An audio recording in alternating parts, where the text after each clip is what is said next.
Davita. We're the two Pilates Chicks. That was our theme music. I'm sure it was wonderful. It is season stellar. I think the last time we said smashing. I know. It is season 5, episode 9. Yes, it is. Woo, this year is just moving along. It is. This kind of goes with our last podcast, which kind of goes into, it doesn't go into, it's basically what we're chatting on and going through in our workshop in May, which this may be after our workshop. This is more of a recap. This is more of a recap of it, yeah.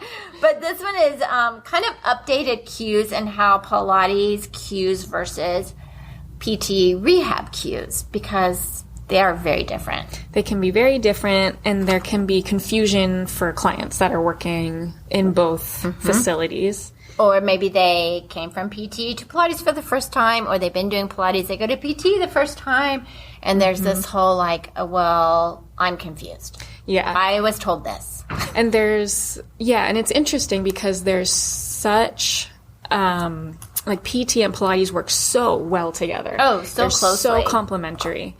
But then sometimes there are different ways of looking at the movement and different focuses, and that can confuse clients at times. Yes. And I think right off the bat, we can talk like scope of practice, like we are Pilates teachers, that our studio is not rehab or PT unless the teacher has gone through that. The credentials, for that. But basically, the clients, and I think that's a good thing, they're in PT, and we'll go through that kind of focus, and then they come to us, and they get to get out of that PT brain. Yeah. And actually move Full in a way, body. full body. Yeah. That's not so detailed and focused like in PT. Yeah.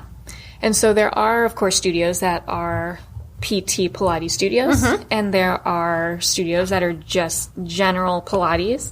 And no matter where we are, like we always say, we have to adapt to the person that we're seeing and what they need at the time. Yep.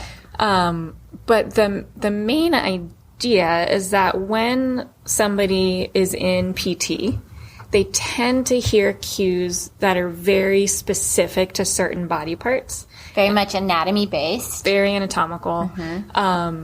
Maybe it'll be like, I want you to feel this here. Where are you feeling it? I want you to squeeze this. Yep. I want you to be moving from this muscle.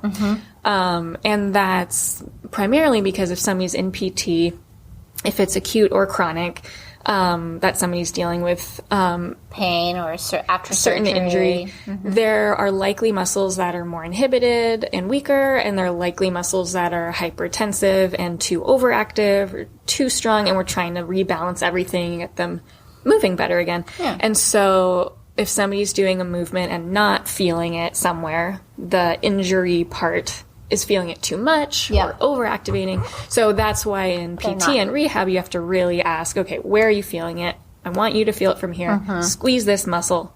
And that's very anatomically focused. Yeah. Whereas in Pilates, we're looking more full body, full movement, asking someone to reach through something. Yeah. And not being so specific. Feel this here, feel that here. Yeah. Feel this here, feel that. Because again, if it's full body, everyone's brain and the way they kind of orchestrate that movement is going to be different. And what they feel will be different. Yeah. In different moments, in different exercises. Yeah, definitely. I mean, and if somebody says, oh, I'm feeling this a lot here that feels weird, then okay, well, let's modify it. Let's see what's working for you. But it is true, like when people do certain exercises in Pilates, sometimes they'll be like, oh, I really feel that here. And then somebody else says, oh, that's so great over here. And it's totally different. Because Same exercise, but their bodies are working in a different way for the same exercise. Yeah. And I think that's the brilliance of it, too. It's so wonderful. And it could feel different the week later when they come in. Just a different day. Different day. But it's full integration. It's that whole body, full integration of everything working together. Where in PT, it's very focused and detailed. We want it to be very specific and very focused. Yeah. And for myself, like because I do not physical therapy, but rehabilitative Pilates-based exercise for clients when they are pre and post-op, etc., and also general Pilates. Right. My cueing changes drastically depending on who I'm working with in different sessions. Yeah. Because if you're dealing with someone that is more that rehabilitative, it's going to be a totally different way of talking than someone who's coming in for just generalized Pilates. Yeah, very much. And I think that's important to remember too. But I also think we were kind of giving shoulder bridge. We were talking about shoulder bridge because you can guarantee someone comes from PT because they had a back issue or a knee issue or a hip or whatever it is, and they do shoulder bridges. You will do shoulder bridges. You will do shoulder bridges. But their focus in that shoulder bridge is going to be unique for that client and whatever it is you're trying to work for. And I think a good example was I had a client who got her knee replaced. They were doing shoulder bridges. And they wanted her to really fire into her glutes. Which, of course, yeah, because, she'd been in knee surgery, so all these things had kind of, gotten a little lost in her some atrophy. Yeah, after knee surgery, you have to get those hips firing. And they wanted her glutes, and so she was so focused on her glutes that she went up in a bridge and had a huge hamstring cramp. And almost just said, I almost died, Hillary. And so we talked about kind of the differences in PT and, in Pilates that we talk much more about, press your arms, open your chest, feel this, extending the hips, blah, blah, blah. So more the layers. Full body is going where she was being told to focus on one body part. Yeah. And you had said at the time that because she was working both in here in Pilates, the Pilates studio, and with doing the PT at the same time, she was confused by the different focus. Yep. Which I think is it was great that she asked you that question. She was like, well, wait, but they said to focus on this. Yeah. Because she didn't understand. She's like, well, they told me to focus on this. And I'm like, well, that's great because you're in PT and that's what you are focusing on. That's for a specific reason. Yeah, but here we're going to try to integrate into the full body and this and that. And then that was kind of like this moment for her of, okay, I don't have to focus on this right now. Yeah. I can go with the full body in this moment. Yeah, the full flow. And then the idea is the way in which we are cueing things in the rehab space to get that specific muscle work. Ideally, you eventually graduate out of that and then come into Pilates as a Pilates practitioner, with the idea being that what you trained the body for in your rehab now carries over, integrated in. Yeah. Yeah. So then that should eventually become subconscious. You're not having to focus on that glute squeeze to help protect the knee, da-da-da-da. It's now just in it, so now you can focus on the arm press and the neck length and the knees reaching forward and all these other layers that we do in Pilates to get the full flow. Yeah, and I think the main thing, we were talking about, is that anatomy cueing. And I think that for me in Pilates, it's not the best way to cue as a teacher, but in PT, you do, and you do want the client to understand how their body is in PT and what, because obviously they're in pain, they've been through surgeries, whatever it is.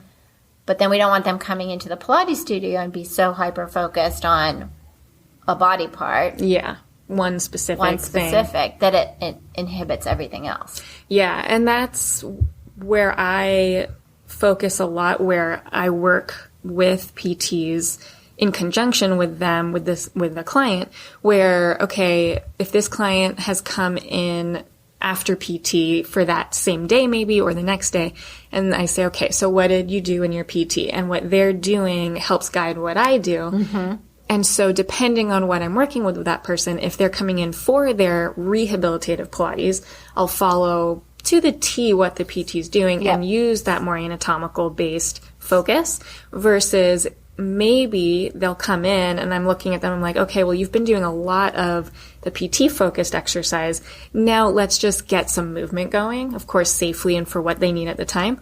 But okay, you've been focusing so much on that hip in the bridge to help protect your knee. Let's get some arm movement. Let's get some spine movement. Get out of that kind of so hyper focus of PT and move again, because it feels so good to move. Yeah.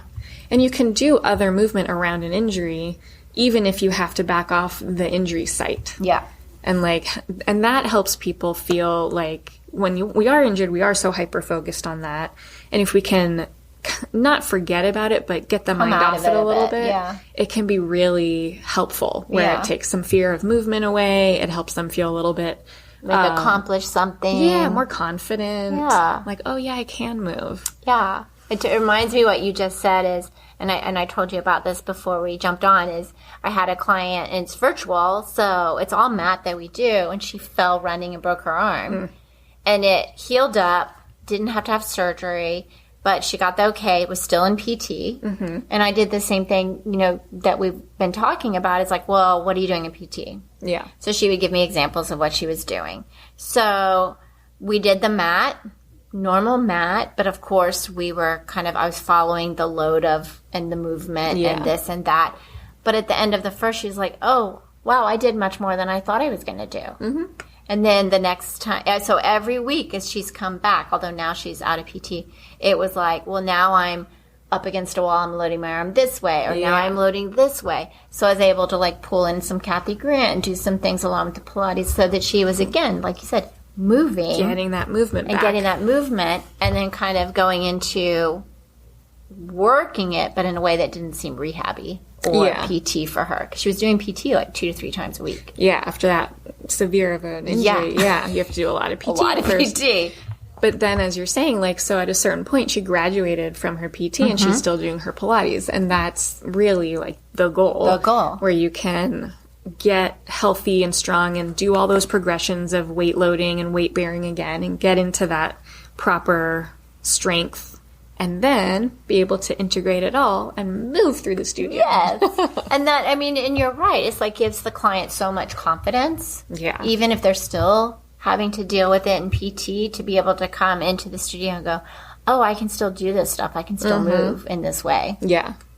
And not feel damaged or broken. Yeah. Not feel fragile, broken, all those things that it's normal to feel when you're dealing with especially a severe injury. Yeah. And I think it's important though that we remember that we are giving them that and not this rehabby PT, unless that's of course what we are doing in that moment. But that it is, there's a language that's a little different for both. Yeah, a language change. And it's good to understand the difference between the two and to understand where there is more anatomy in one way of looking at it and one way of how you're working, and there's more full body and action cues in the Pilates, general Pilates side of things. Yeah. And I think you kind of brought up a good point, because it was we do work closely with PTs, and that's always something that we should, when someone comes from a PT, I like to reach out to them and say, hey, I'm da-da-da, this is what's happening. And kind of going on the same path as them and not just being not just well, that's that person, this is how I'm going to do it for you. Exactly. You've got to partner with that. Completely. And I think that sometimes gets lost where teachers are oh, well, no, that's your PT. This is this. This is how I do it. Yeah, it's so, and I find that, and especially because I do that constantly, I find that my clients really appreciate it. Yeah. And the allied work between allied healthcare practitioners, and I'd say we're allied health adjacent, in Pilates, and it's we all can work together and help this person feel better. Exactly. And that's the goal. And it feeds in both directions. And then the client definitely feels I know my client that we were talking about with the shoulder bridge, and we both know her PT because we referred her. And she loved the fact that we communicated. Yeah. And she was and she would tell the PT, oh, well, la, la, la, and then, it went back and forth. But to her, that made her feel like she was safe and protected, and that both of us were on the same page with her. Yeah. On the same page. That's a huge thing. And and I have so many clients mention that where they're I'll say, oh yeah, so-and-so who is the PT they worked with, oh yeah, she reached out and said this and that.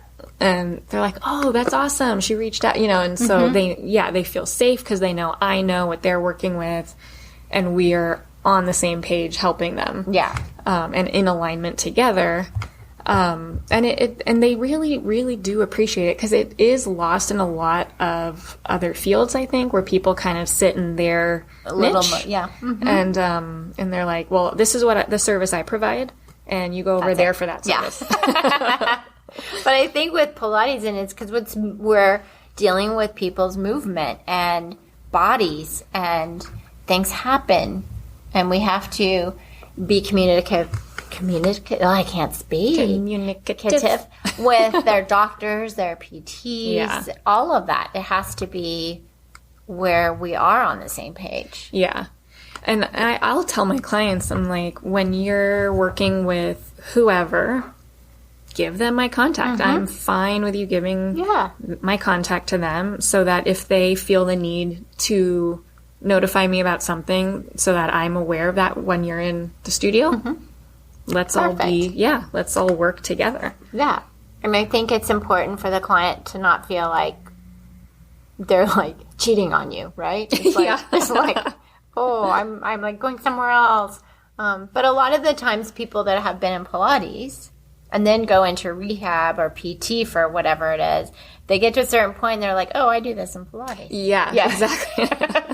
Because there are, especially these days, there are, most PTs will use Pilates in some capacity. A lot of them even have reformers now in their space. Yeah. And use that for their PT, and which is fantastic. I mean, right? And it will, again, the reformer will be utilized in a different way in PT versus what we're doing. That's another thing that came up with her was, they have the footwork. I do it on this spring, and you have me. Yeah, so it's like, well, that's great, because that's what you're working on here, and this is, it's like, she was like, wait, what? Because she said, she got on this. She's like, oh, I can do more weight than that to the PT. I've had people say that as well. And I always tell them, I'm like, just see what they want you to do. Yep.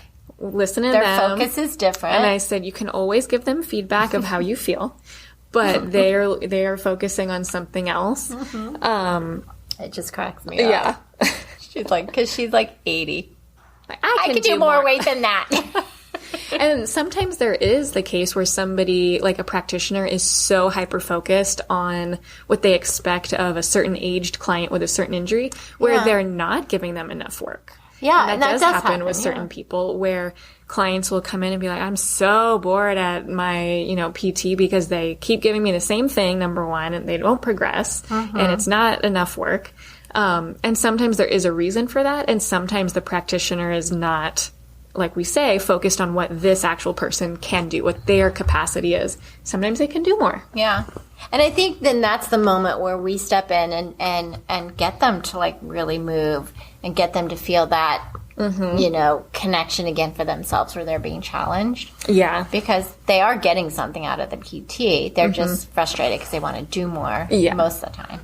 Yeah. And like we're saying, the rehab can be very minute and particular and focused on a specific joint angle or a certain muscle group, and that can get fatiguing when you can get annoying, and you're like, oh, okay, I want to do something else. Like, I want to move on now. Yeah. So it's like you're doing that there, and then once you graduate, and even before you graduate from your PT, we're working with you so you can get more movement in the other body parts. Yeah.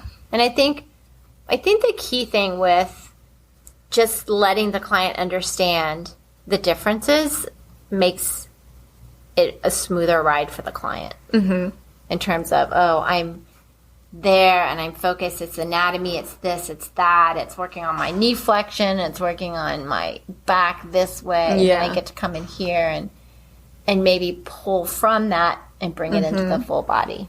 Exactly. Yeah. And that's the ultimate goal, is having it all integrate into healthy, safe, fun movement. Yeah. But I think, do you have any other thoughts on kind of cues? Because we talked a little bit about with shoulder bridge, but even things when they do, shoulder rehab. I was just thinking that. Were you? Yeah, when you were asking. Yep. Because that's another one we have a lot of clients that get rotator cuff problems or frozen shoulder or things that's like, this and they get the band and they're going into the whole external strength rotation. And external, And so that whole cueing of it and that whole focus, because in Pilates we want this movement, but all of a sudden they're being told, oh, we've got to work in this way. Yeah. So it's kind of, I wouldn't say... it's not contradictory. But it's a different process approach. Yeah. and approach. Yeah. So then you have that client that comes in, well, but in PT they told me this. Yeah. And it's like the same thing. Like you want to follow what the PT guidance is, and you want to watch what this person is capable of, what they're afraid of, where their injury is at the time. Yep. And it just depends on each person. But like the frozen shoulder is a huge one. Yep. Because and a lot of that language has changed because I know when I first started teaching, the range isn't what they're now saying, and meaning how far you push that person and move them. Yeah. So that's another thing I think is important for us as teachers is to keep up with that. Yeah. Which PTs do. Yeah. Because they have to. Yeah. And ideally, all Pilates teachers we do. should too. Yeah. Which I do. Yeah. I think the amount of pushing, now not being aggressive on it, but the amount of pushing a frozen shoulder has increased. It used to be very conservative. You did not go into, but again, this is a moment where you go, well, what does your PT have you doing? Yeah. Did they have you going through? Do they have you bumping? Do they have you, what is that? Yeah. Well, they told me I could go to this point. Yeah, to this pain level. Can you bump up into the pain or should you avoid all sensation? Exactly. And that makes a huge difference too. Yeah. And if the PT wants you to avoid any sensation in this body region at this time, then we go to where it is free movement without any sensation at all. Exactly. Or, which now the research shows more for, especially for frozen children, lots of things, that if you bump up into that level of sensation and maybe just the verge of a little bit of painful sensation, it actually helps the rehab process. Yeah, exactly. But again, that amount of sensation, the amount of pain level will differ for each person. It differs because everybody is comfortable with a different level of pain, and depending on what the PT is saying, we need to follow that as well. Because they're probably going with that aspect of it. Because everyone's, and we've talked about this before, everyone's sensation or pain level is different. Very much. Into what they're kind of feeling. Yeah, what somebody is... Their sensation. Sensing, what they're feeling, what they're comfortable with, like what that level of fear is at a certain point. And so if the research says, you should bump up into that beginnings of pain, sensation is okay, but maybe like pain isn't, depending on what the injury is, that's the guidance that's necessary to follow. And I think, it's a good thing to remember because especially I find it more with the shoulder issues than anything because just the range and... very much so. Very much so with shoulders. Yeah. And we run into it all the time as teachers. The shoulder like being impinged and not having the movement and the range. And then you get frozen shoulder and all these things that happen. And that's scary for the client. Because it's like all of a sudden they can't. Yeah, their range gets limited. Their range is like, and there's pain. And it's like, and the frozen shoulder, that's a long journey. It takes a long time. And it's different for everybody. Very different. And I will tell a client when they're coming in for certain conditions where I say, okay, well, it generally takes somebody X amount of time to feel normal again. Yeah. And it's expected and it's okay. And, just giving support that like the rehab journey can take a while, but it's a journey. We'll go through it. It's a journey. But I think, do we have any like advice on this one? Or I think it's just kind of realizing the differences. Yeah. And what we do and what PT and the cueing. Yeah, the cueing is different depending on if you're focusing anatomical, specific body part, type of range of motion, those sorts of things versus full body and movement oriented. And we didn't even get into like the measurement. Like they're like the joint measurements? They're measuring. We don't do that. Yeah, I never do that. No, and it's actually, I think, out of our scope of practice. I believe so, yeah. I think we're not, I think that's just not some, I'm use pretty like sure it's scope, the goniometer. Yeah, and I don't think like, that's in our scope of practice. I would not, yeah. But yeah, they do that because I would have the client come in and like, oh, I was at this many degrees and now I'm at this many degrees and I want to get to this many degrees. And I'm like, okay. Whereas like for us, we should be focusing on what we're seeing. Exactly. And so I'll talk to people more about like, okay, well, I'm seeing this flexion be a little inhibited in the knee. And they're like, yeah, the PT is saying I want this many degrees of flexion. I'm like, okay, well, it'll get there. Mm-hmm. Let's just move. We're not forcing it, but we're moving through the sensation. Yeah. And that's kind of what I told this, because, first with knees, it's like they're not, one can't come in. It's like, okay, let's just bring them in where you can. Just make sure, you've got as much with one as the other. So one's going to tell the other where it can go. Yeah. And I think that's important to remember. Yeah. Yay. I thought that was, our sponsor. Yes, we have our birthday month. Our birthday month cupcakes. Although it's probably not April when they're listening. When you're listening, it's probably May. You'll hear this later. Yeah. But it is our birthday month. Right now it is. So we're doing Georgetown cupcakes. Feel free to send cupcakes to Georgetown. We're here. We're ready. Send us cupcakes. But they do online, and they were here in LA, and they left us. And they're the best cupcakes we've ever had. Yeah, and we love cupcakes. Yes. Haven't found another one that matches them. No. So if you're in LA, any cupcake places, feel free to let us know. Let us know, because send us some cupcakes. We're fine. But yeah, Georgetown cupcakes. We just thought it's birthday month. Why not? But check us out on Instagram. Follow us at Pilates Chicks.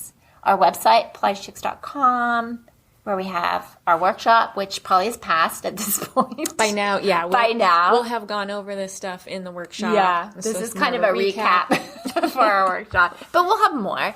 And then we have our blogs up and little, fun things all over. Yeah. Yeah. But thanks for listening. That was fun. See you next time. Bye.